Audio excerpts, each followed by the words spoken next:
It's a convention that much of the media now takes for granted. You don't identify an alleged victim of sexual assault without their permission.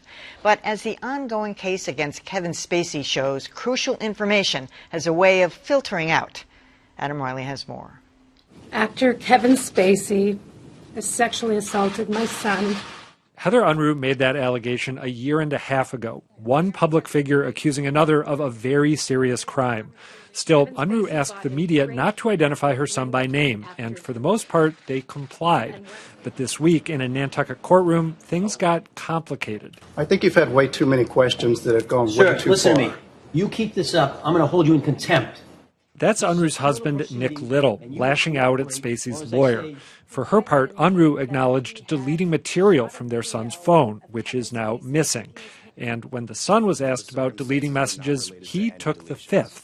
I have never, in all of my years of trying or covering cases, seen a sexual assault victim take the fifth. And the media was all over the map when it came to the accuser.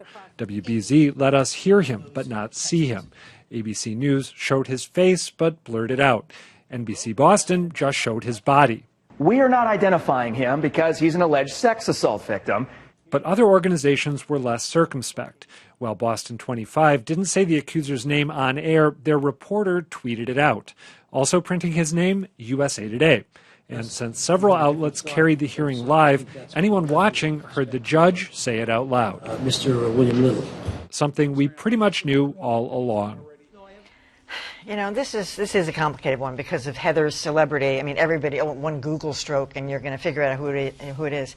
I also think sometimes we put, I mean, it's up to them. They can, you know, if they don't want the name out. But I think we put too much, there's an onerous sense around it. You know, if you don't name them, that somehow you know, that they are damaged goods or something like that. I don't know. I'd like to think that I would just come out and say that this happened to me and then face the accuser that way. And the news media is in a tough bind because there's also this issue of being on a level playing field. By naming the accuser, you're making him guilty without naming the victim. You know, it's not a level playing field. I remember this came up way back during that William Smith trial in Florida. Oh, yeah. You know, her name did come out afterwards, Bowman, but everybody was keeping her name secret, and then of course he was acquitted. But and what's going to happen if they throw this case out, which they might? And when you're a public figure, like Kevin Spacey, like William Kennedy Smith to some extent, just the fact of the accusation being made and you going into court is damaging you. Yes. I'm not saying it doesn't damage someone who's more anonymous, but you could make a case that there's even more damage there. All the more reason why the principle of you should be able to face your accuser might, perhaps on a case-by-case basis, be extended to your name's out there, the accuser's name should be out there too. Mm-hmm. It's only fair. Now, you know, there are certainly cases where that's not a good idea. I agree. It's a tough one. I mean, again, you wonder if Me Too is changing the playing field and changing the rules of the game a little bit. As the more people who come out and use their names and sort of put themselves out there with their accusations, the more people will feel comfortable with that, the less it's stigmatized, the more power there is behind that. And so I think ultimately, I feel like we've been having this debate in the news media for as long as I've been a reporter, you know, and so maybe we're at the point where it's time to set new standards. There are these kind of unwritten standards that might be changing. Well, I will disagree with Jon and agree with Joanna. I don't think we can take these on a case-by-case basis. That said, maybe it is time to rethink the standard that we've followed for all these years. What troubles me about the fact that people are, some parts of the media are starting to use the name in this particular case, is that it almost seems like that's happening because the evidence against Kevin Spacey is falling apart. And so therefore, oh, well, that's let's not right either. No, that's not right. If you have a standard, stick to it. That said, I agree with you that maybe it's time to rethink I don't think there's anything wrong with case by case. There's going to be a lot of instances where something really horrible and violent happened and, you know, a young person, a 16-year-old, and I don't know. One thing that needs to be consistent, though, I think, is the transparency.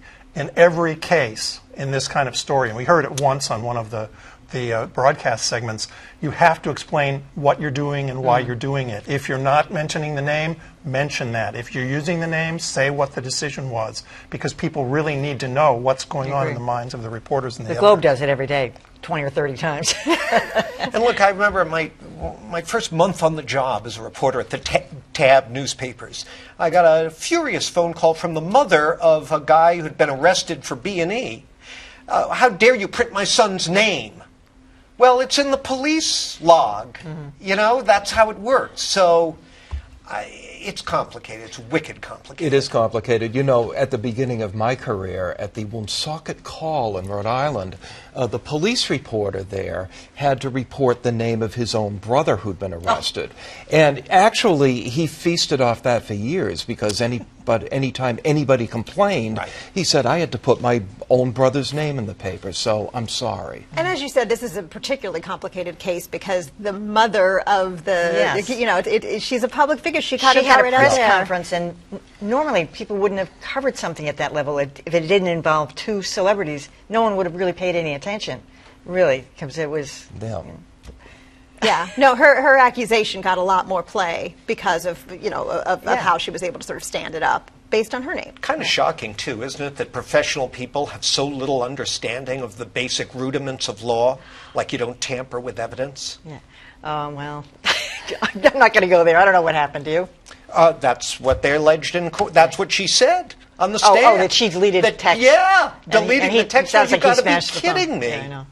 It's not just his own self-protection. It may be that he's worried about his mother, or that his lawyer is saying that too, if his mother did anything. Okay.